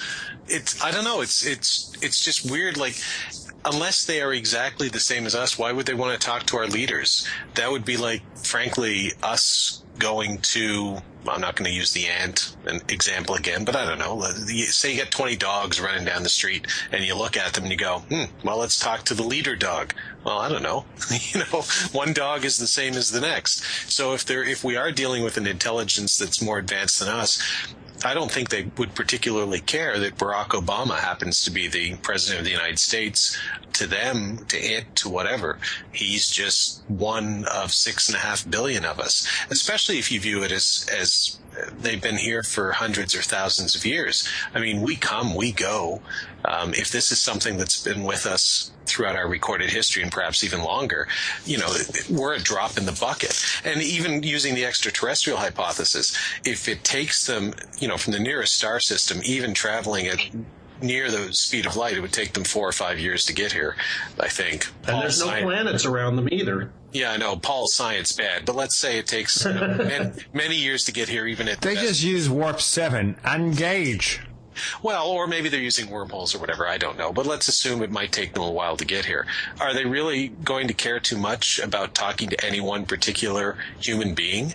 No, we'd all be the same. They're far in advance of us. So in the same way that it's kind of a historical thing. I'm sorry, now I'm thought experimenting. But I remember when I was doing my graduate work in history, there was a school of thought, because in the old days, people studying history would look at leaders. There you go. They would say, we need to learn about the kings and the queens and the lords and the presidents and stuff. And then there was this movement in sort of the middle to late 20th century that said, well, you know what? Are those people really any more important than all of the people that were underneath them? We also need to look at the shopkeepers and the farmers and the ditch diggers. And I think in the history field, they went too far and they said, well, we're not even going to look at the kings anymore. But there's a happy middle ground where, you have to take into account everybody. And so this idea, the take me to your leader thing, I think is manifestly absurd. And so the idea that the American government is hoarding all these secrets because aliens landed at Holloman Air Force Base or whatever and said hello, I think is equally absurd. There you go. That's just my take on it, for what it's worth. Yeah, I kind of agree with that. I think, when we kind of consider the notion that aliens would come here and speak to our leaders, so to speak, we consider that purely because we use our mindset to try and understand how they would act, instead of realizing that they're truly alien. Paul's quite right. We're all just 6 billion people. Nobody from out there, if they're truly advanced, is going to care. We only think of it because that's the way our minds work. Well, this is the president, that's the prime minister, that's the king, that's the queen. They're obviously going to come down and meet them. Well, why? because that's how we think. And the problem is ufology is caught up in that mindset of having rigid ideas and belief systems throughout ufology. You know, the aliens crashed in 47. They're abducting people because their race is on the biological downside. You know, there's dead aliens and crashed UFOs at Area 51. Flying triangles are back-engineered UFOs, etc., etc. It goes on, and they're not theories anymore. And ufology, you know, uses this same approach of using the logical way our brains work to try and fit all this into a scenario, and that's all it is. You know, in the take me to your leader idea, it's a scenario. But it's our scenario because it's the best we can come up with. I wouldn't even say it's the logical way. I agree with you, but I wouldn't even say it's the logical way our brains work. I would say perhaps it's the illogical way, the terribly limited way our brains look at the universe. We've stuck it all into a teeny tiny little box, and you know, maybe what the aliens, whatever they are saying, hey, you guys got to crawl out of the box and start thinking about things in a different way. And so when Greg says, you know, maybe they're trying to lead us to something. Maybe that's what they're trying to lead us to, which starts to sound, Greg, let me throw this to you, because some people will criticize this line of thought as being almost quasi-religious, that you guys have drifted off the scientific reservation and you're basically talking about religion now. You're no different than born-again Christians or something. This idea that there's an intelligence that's trying to lead us somewhere, and they might not be from Zeta Reticuli, they might actually be from here. Do you think maybe we're drifting too far into faith-based ufology, Greg? Is that a concern that the ETH people often level at folks like us? Well, first off, while over the past few minutes I've been thinking it'd be interesting on the Paracast to have an ETHer and somebody who's not an ETHer have a debate. And you will be the co-host on that episode. Okay. Okay, so you volunteered. Yeah.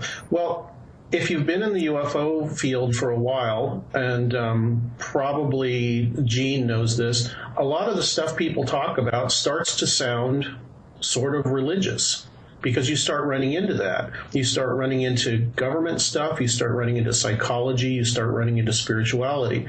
And I don't think there's any reason to shy away from that, because we're dealing with people, you know, with their psychology, with their belief systems, with whatever their wants and needs and cultural background is. And if that includes, you know, their spiritual beliefs, so be it. The other thing I was thinking when you were talking about, we were talking about all the whatever these entities are, wherever they come from, and they didn't see any, you know, they don't care who, you know, what people's position is. You know, that's a spiritual idea too, that, you know, there's no difference between like Karl Rove and a farmer from Namibia or something. They're both, you know, they're in trouble now if they think that, I'll tell you, but political viewpoint here. Yeah. No more political well, they are in trouble if they think that. Let me just zip it here. Sorry about that. That's all right.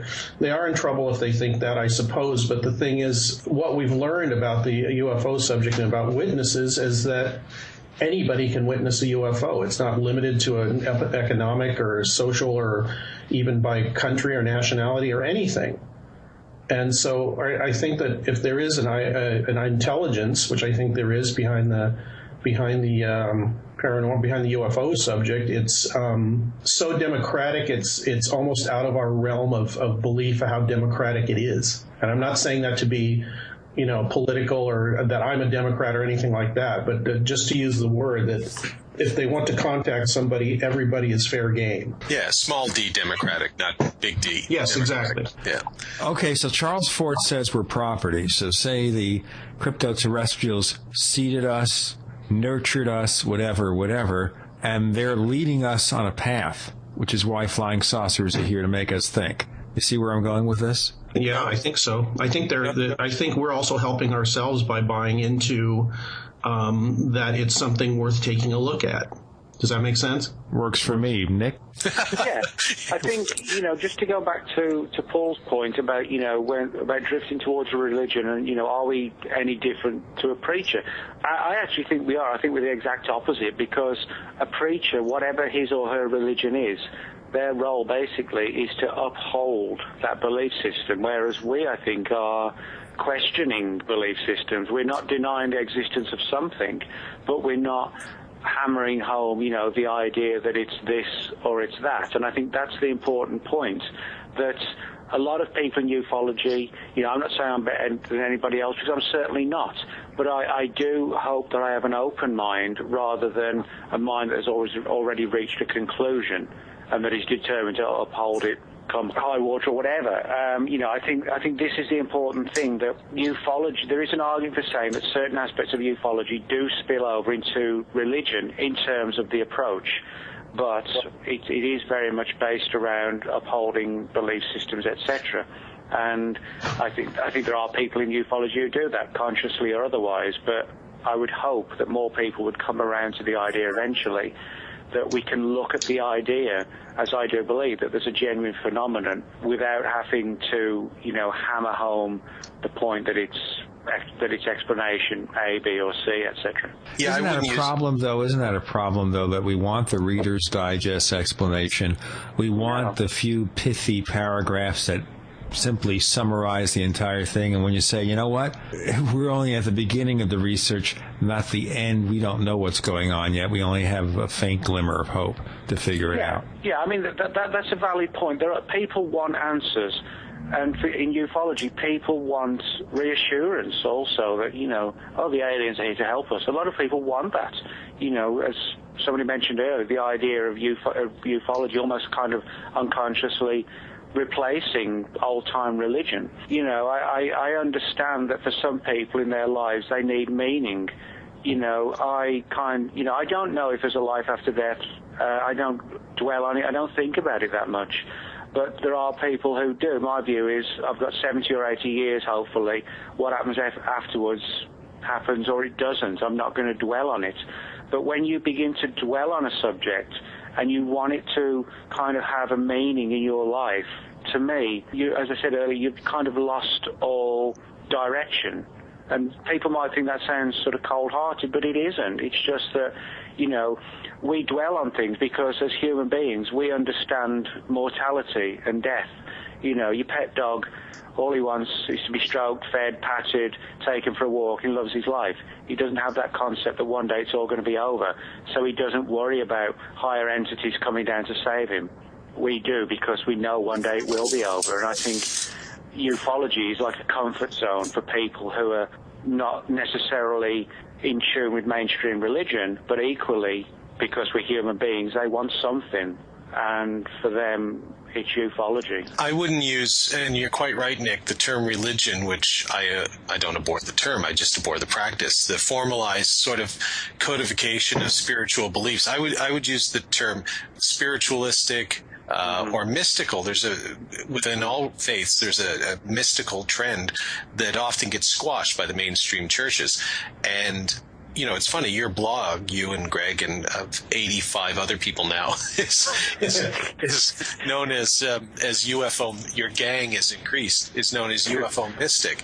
And I think that, I don't know why Craig or whomever came up with that term, but I think that touches in, using the religious, faith-based thing, it touches into the fact that what you guys do when you write, if you view ufology as, in some sense, a religion, but also in some sense, say, call it a spiritual or quest or whatever, you guys are more in the spiritual quest end of it, where you're asking questions, you're out there, you're mystics. It happens to be in the UFO field as opposed to religion, but whatever, or faith.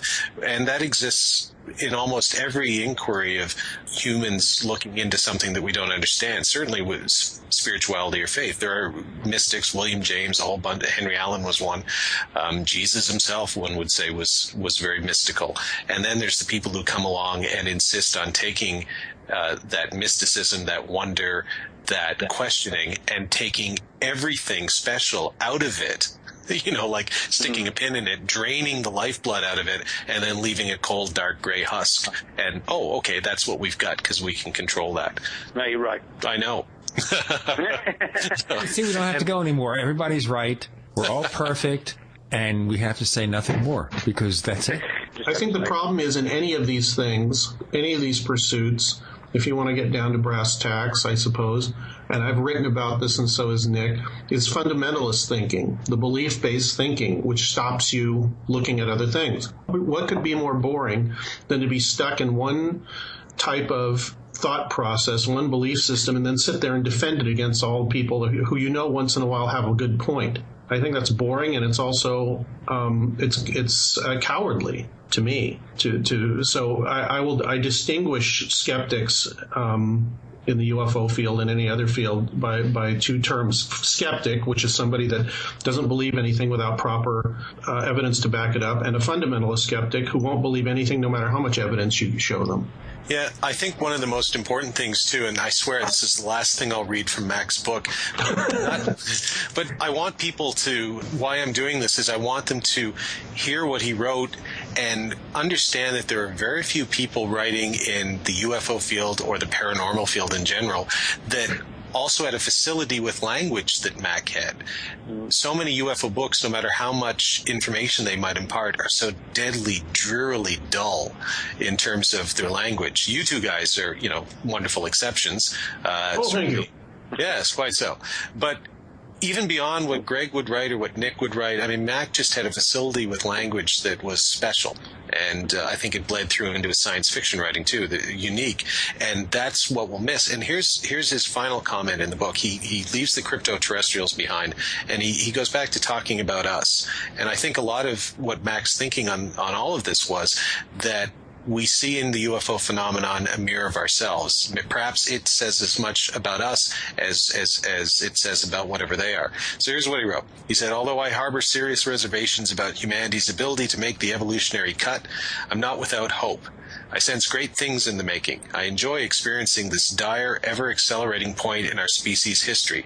Our potential as genuine cosmic citizens challenges the imagination and stretches conceptual boundaries to dizzy extremes. I'm willing to embrace transcendence or endure extinction.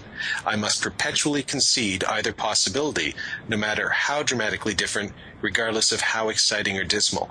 I walk a fine existential edge, fearing and cherishing, enlivened by a vertiginous sense of astonishment and horror. And I would say that there's no better way of looking at the UFO phenomenon than those. He wasn't specifically writing about ufology, but the UFO phenomenon, those two paragraphs, existential, the idea of you're looking at it in both horror but also fascination, a mystery, all of that stuff.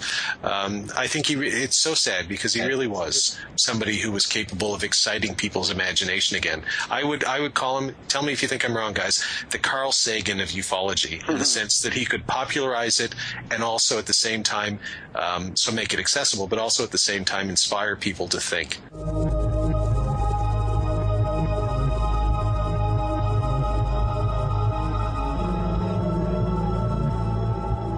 For 58 years, Fate has provided true reports of the strange and unknown. Fate brings you the latest in all aspects of the paranormal, like angels and miracles, psychic phenomena, ghosts, UFOs, and much, much more. To receive your complimentary Fate magazine, call now at 1-800-728-2730 or visit their website at www.fatemag.com. That's 1-800-728-2730 or www.fatemag.com. What are you waiting for? Your fate awaits.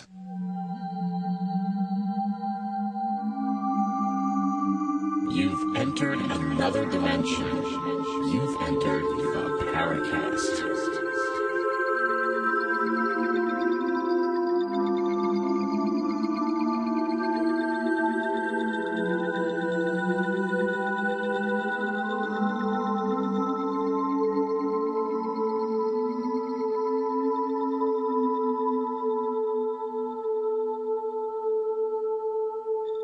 We're talking about the Cryptoterrestrials by Mac Tonys. Our co-host Paul Kimball, Nicholas Redfern, Greg Bishop are here to help. Guys, your thoughts about what Paul just read and said. You want to go, Greg? All right.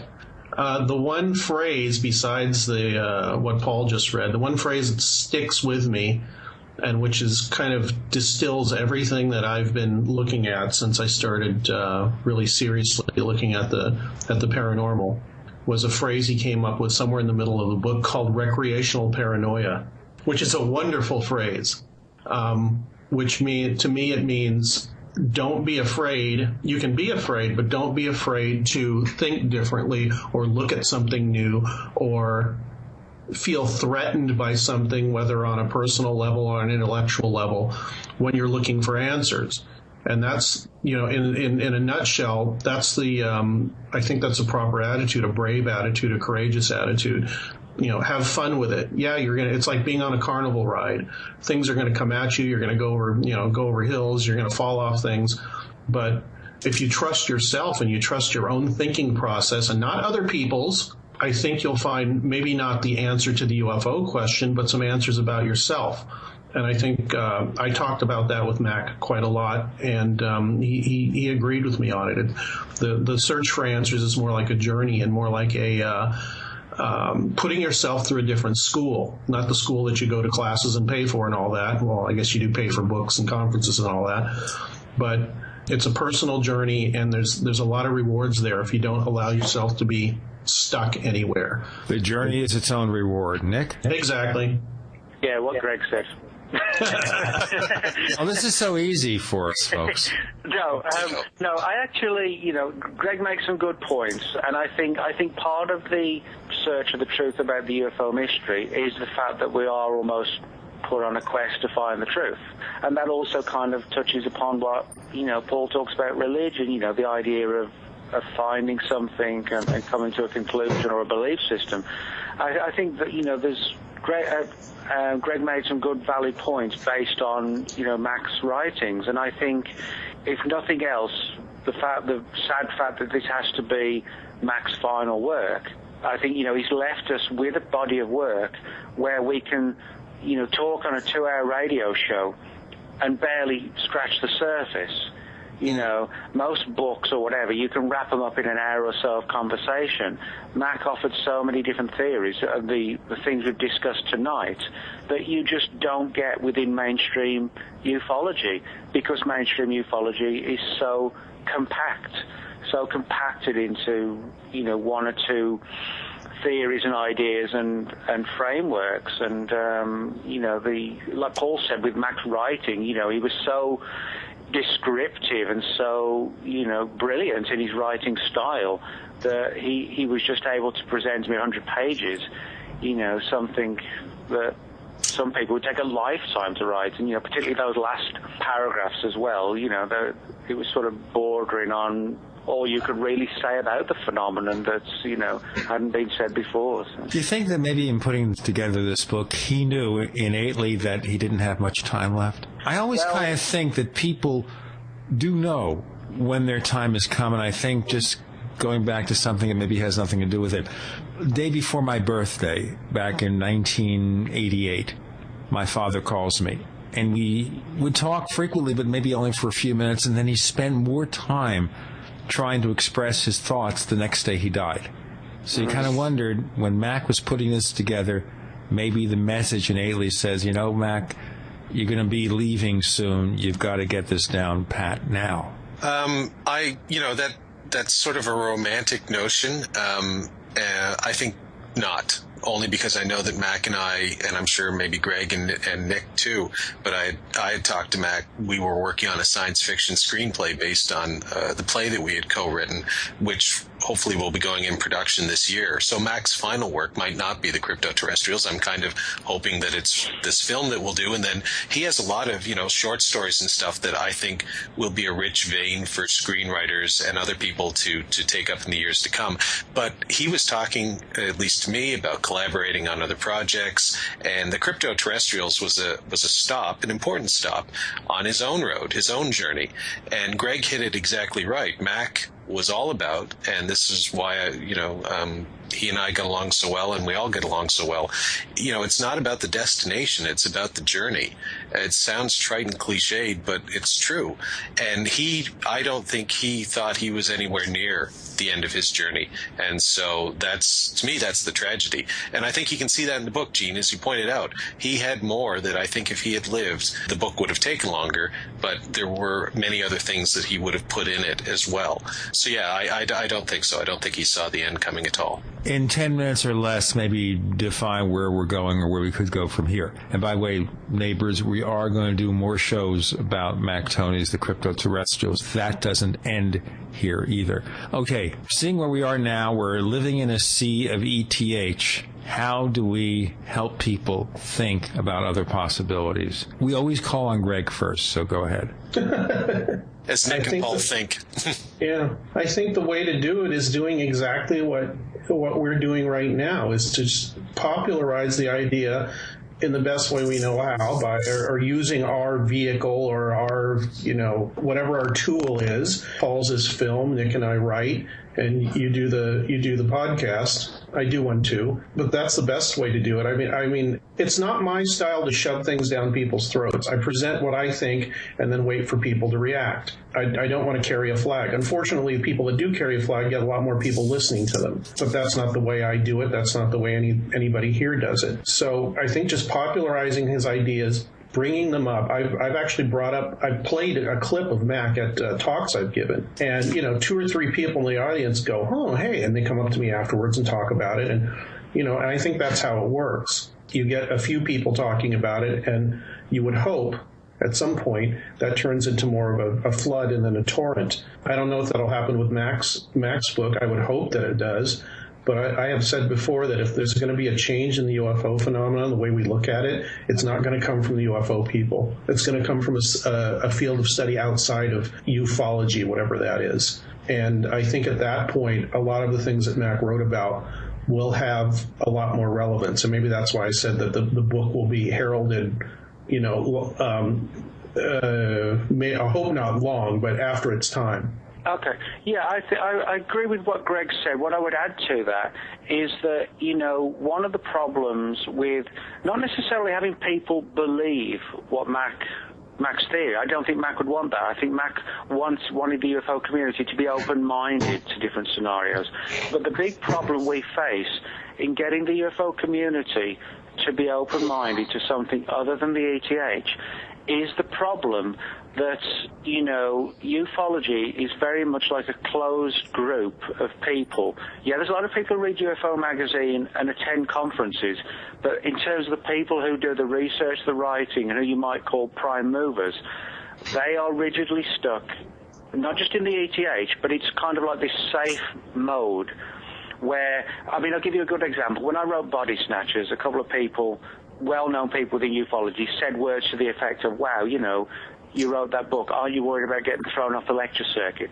In other words, they were worried, had they done something similar, they wouldn't be invited to the next conference at this city or that city. And that's what you're facing. You have the ufological community that doesn't want to rock the boat because they have, their own turf within that field. He's the abduction guy, he's the implants guy, she's whatever. And that's the problem. And they're frightened to think outside of the box because they're fearful of what their peers and colleagues are going to say. They're frightened about getting thrown off the lecture circuit or not getting, late night phone calls from this researcher or that one, or being in on somebody's little secret, their big grand plans for ufology or whatever. And that's what we're up against. We're up against not just trying to expose the phenomenon, we're up against a subject and people within the subject who have a comfort zone, which, is relative to other people as well, that they don't really want to get out of. And that's the problem, how we get them out of it, to look at other ideas without them worrying about the first thing, that they're not going to get booked to speak at John Smith's conference next year or whatever. John Smith's putting on a conference? Wow. Yeah. Hey, we got to book that right away. Do you need an extra speaker? I could use Yeah, whether it's John Smith, Bill whatever, who knows, just the idea of don't worry about your position in ufology, just go where your mind goes. Oh man, Bill didn't invite me either. That's terrible. Well, when I did my review of the book, which you can read on the Paracast forums, I said, look, Mac wasn't writing for ufology. I know, believe me, folks can believe me or not, but anyone who knew Mac knew that he had very little